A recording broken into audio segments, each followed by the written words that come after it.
পশ্চিমবঙ্গের মুখ্যমন্ত্রী মমতা বন্দ্যোপাধ্যায়ের অনুপ্রেরণায় এবং মালদা জেলা প্রশাসনের সহযোগিতায় ও জেলা শাসকের নির্দেশে আলু সংরক্ষণের প্রক্রিয়াকরণ শুরু করল মালদা জেলা কোল্ড স্টোরেজ অনার্স অ্যাসোসিয়েশন। এই মর্মে চলতি মাসের 1 তারিখ থেকে কৃষকদের উৎপাদিত আলু সংরক্ষণের জন্য টোকন দেওয়া শুরু হলো। আলুর বন্ড দেওয়াকে ঘিরে বিগত দিনে বিশৃঙ্খলাময় পরিস্থিতির সৃষ্টি হয়েছিল, সেই কথা মাথায় রেখেই এবছর তাই বন্ডের পরিবর্তে কুপন পদ্ধতি চালু করা হয়েছে। আগামীতে কুপনের নির্ধারিত তারিখ অনুযায়ী প্রতিটি আলু চাষিরা বন্ড সংগ্রহ করতে পারবেন বলে জানা গিয়েছে। আদিনার সমবায় সহ জেলার একাধিক সমবায় সমিতি থেকে টোকন দেওয়া হচ্ছে কৃষকদের। এদিকে হিমঘরগুলিতে আলু সংরক্ষণের জন্য টোকন নিতেই সকাল থেকেই মালদা জেলার একাধিক হিমঘরগুলিতে ভিড় লক্ষ্য করা গেল। এই বিষয়ে Malda cold storage industry honours অ্যাসোসিয়েশনের সভাপতি উজ্জ্বল সাহা জানান, মালদা জেলার সমস্ত আলু চাষীদের আলু সংরক্ষণ নিশ্চিত করার জন্য এই উদ্যোগ গ্রহণ করা হয়েছে। আগামীতে এই সমস্ত কৃষকরা বন্ড অনুযায়ী আলু সংরক্ষণ করতে পারবেন বিভিন্ন হিমঘরগুলিতে।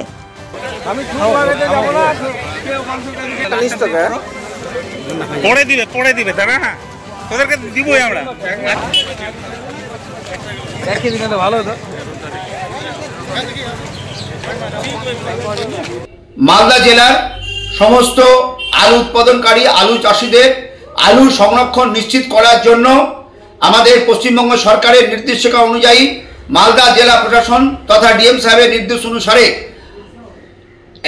1 তারিখ থেকে আমাদের আদিনা যে সমবায় হিমঘর আছে তার প্রধান যে কার্যালয়, প্রধান ইউনিট সেখানে দেওয়া শুরু হয়েছে। সেই সঙ্গে আদিনা সমবায়ের যে ভাবুক সংলগ্ন অঞ্চল 3 নম্বর ইউনিট সেখানেও দেওয়া শুরু হয়েছে 1 তারিখ থেকে। এছাড়া গত 4 তারিখ থেকেও আমাদের যে মালদার সব থেকে পুরনো হিমঘর মালদা সমবায় তথা শামসি কোল্ড স্টোরে দেওয়া হয়েছে। এছাড়াও যে সমস্ত প্রাইভেট সেক্টরে প্রাইভেট এন্টারপ্রেনার আমাদের উদ্যোগপতিরা যে সমস্ত কোল্ড স্টোর বানিয়েছে, আজকে থেকে সকাল থেকেই সমস্ত প্রাইভেট যে সমস্ত কোল্ড স্টোর আছে সেখানে আলু চাষিদেরকে কুপন দেওয়া হচ্ছে। এই কুপন দেওয়ার মাধ্যমে আলু চাষিদেরকে তারা যেন তাদের উৎপাদিত আলু ঠিকমতো তারা বন্ড গ্রহণ করতে পারে, সংরক্ষণ করতে পারে, সেই জন্য আমাদের সিদ্ধান্ত গ্রহণ হয়েছে এবং আমরা ইতিমধ্যে আলু চাষিদেরকে আমরা টোকন দিতে শুরু করেছি। আমরা চাইছি যে মালদা জেলার সমস্ত আলু চাষিদের আলু উৎপাদনকারীদের উৎপাদিত আলু সঠিকভাবে যাতে সংরক্ষণ করা হয় সেজন্য আমরা মালদা কোল্ড স্টোর ইন্ডাস্ট্রি ওনার পক্ষ থেকে সিদ্ধান্ত গ্রহণ করেছি। সেই সঙ্গে গভর্নমেন্টের যে কোটা আছে সেই কোটা ডিএম সাহেবের সঙ্গে মিটিং করে ডিএম সাহেবের নির্দেশ অনুসারে আমরা পুনরায় আবার বন্ড দেওয়া শুরু করবো।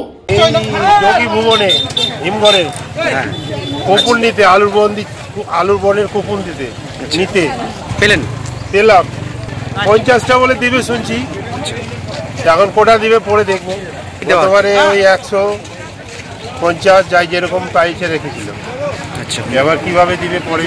কুপনে 100টা মানুষ নিতে একটা করে, যত জন আছে একটা করে। এবারও ঝামেলা হয়নি, ভালোভাবে দিচ্ছে। 10 দিয়ে গেল। আচ্ছা কুপন পেয়েছি। পাথর ছাড়াই প্রতিকার সম্ভব। মালদার প্রাচীনতম ভৃগু বংশ জ্যোতিষী পণ্ডিত এস শাস্ত্রী।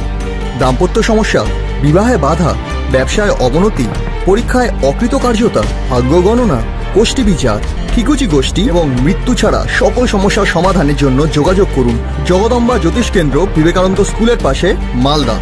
মোবাইল 09733027832 অথবা 09332056956।